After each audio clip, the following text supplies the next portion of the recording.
رات کی تاریکی چھائی ہوئی تھی اور اللہ تعالیٰ کے ایک نیک پیغمبر اور بہت ہی زیادہ برگزیدہ پیغمبر سوئے ہوئے تھے۔ اندھیرا بہت ہی زیادہ گھنا تھا، چاروں طرف خوف کا سما تھا۔ تو اللہ تعالیٰ کے اس نیک پیغمبر نے خواب میں دیکھا کہ بہت ہی زیادہ تعداد میں ٹڈیاں ہیں جنہوں نے فصلوں پر حملہ کر دیا ہے، اور ان ٹڈیوں کی آنکھیں سرخ ہیں اور جل رہی ہیں، اور انہوں نے یہودا کے پورے ملک پہ حملہ کر دیا۔ تو اس وقت یہودا کے ملک میں حضرت شمویل علیہ السلام پرسکون سوئے ہوئے تھے۔ چٹائی بچھا کے حضرت شمویل علیہ السلام سوئے ہوئے تھے کہ آپ نے دیکھا کہ ٹڈیوں کا ایک بہت ہی بڑا گول ہے جن کی آنکھیں سرخ ہیں، اور وہ یہودا ملک کی طرف بڑھ رہی ہیں، اور یہودا ملک کی جو فصلیں ہیں ان کو تباہ و برباد کرتے ہوئے آگے کی طرف بڑھ رہی ہیں۔ تو یہ جب منظر دیکھی حضرت شمویل علیہ السلام نے تو وہ بہت ہی زیادہ خوفزدہ ہو گئے، کیونکہ سبھی فصلیں تباہ ہوتی جا رہی تھیں، اور اس کے علاوہ جو بھی درخت آتا رستے میں، ہر قسم کی جو جاندار چیزیں اور بے جان چیزیں آتی، وہ ٹڈیوں کا گول ختم کرتا جا رہا تھا۔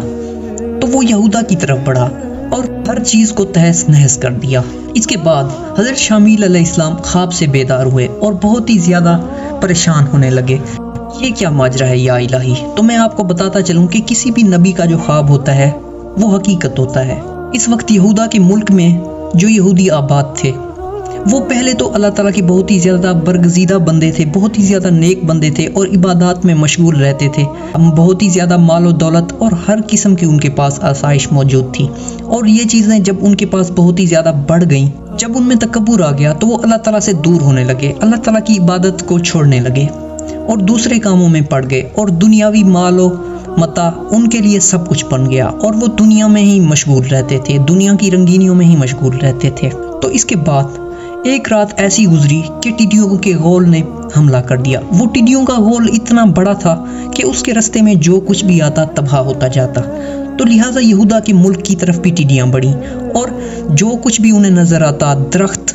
باغات، یہاں تک کہ فصلیں بھی، جو کچھ انہیں نظر آتا وہ انہیں صفا چٹ کرتی جاتی، کھاتی جاتی۔ اب کچھ بھی نہ بچا تھا یہودا میں۔ تو یہودا کے جو لوگ تھے اس وقت وہ سمجھ رہے تھے کہ یہ قدرتی ہی طور پر ہی ہے، قدرتی آفت کے طور پر ہی اسے سمجھ رہے تھے کہ ایسا ہوتا رہتا ہے کہ کیڑے آ جاتے ہیں اور مختلف قسم کی جو بیماریوں کی وجہ سے ہیں فصلیں برباد ہو جاتی ہیں۔ لیکن اس وقت حضرت شمویل علیہ السلام ان کے پاس گئے تو حضرت شمویل علیہ السلام نے ان کو کہا کہ یہ کوئی قدرتی آفت نہیں ہے بلکہ یہ اللہ تعالیٰ کا عذاب ہے۔ میں نے خواب میں دیکھا ہے کہ ٹڈیوں کا بہت بڑا غول آیا اور سارے یہودا ملک کو تباہ و برباد کر دیا، لہٰذا تم اللہ تعالیٰ کی طرف رجوع لاؤ، اللہ تعالیٰ کی عبادت کرو، اللہ تعالیٰ سے معافی مانگو۔ لہٰذا اس کے بعد یہودا کے لوگوں کو سمجھ آ گئی کہ یہ کوئی قدرتی آفت نہیں ہے بلکہ اللہ تعالیٰ کا عذاب ہے جو ہم پر ٹوٹا ہے۔ تو اس کے بعد وہ اللہ تعالیٰ کی عبادت کرنے لگے، اور جو بھی وہ حرام کاریاں کرتے تھے، جو بھی وہ حرام کام کرتے تھے، انہوں نے سب کاموں کو ترک کر دیا اور خدا کے بندے بن کے رہ گئے۔ اور اس کے بعد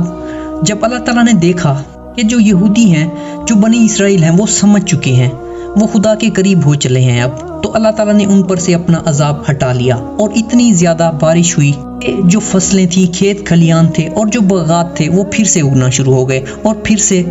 وہ ہرے بھرے ہو گئے، اور پھر سے ان کے پاس دولت آنے لگ گئی، اور ہر قسم کی آسائشیں ان کے پاس اب موجود تھیں۔ تو لہٰذا اب وہ خوش تھے، اور انہوں نے باقاعدہ طور پہ خدا کے ہر حکم کو مانا اور خدا کی عبادت کرنے لگے۔ تو ناظرین، یہ تھی میری ویڈیو، امید کرتا ہوں کہ آپ کو ویڈیو پسند آئے گی۔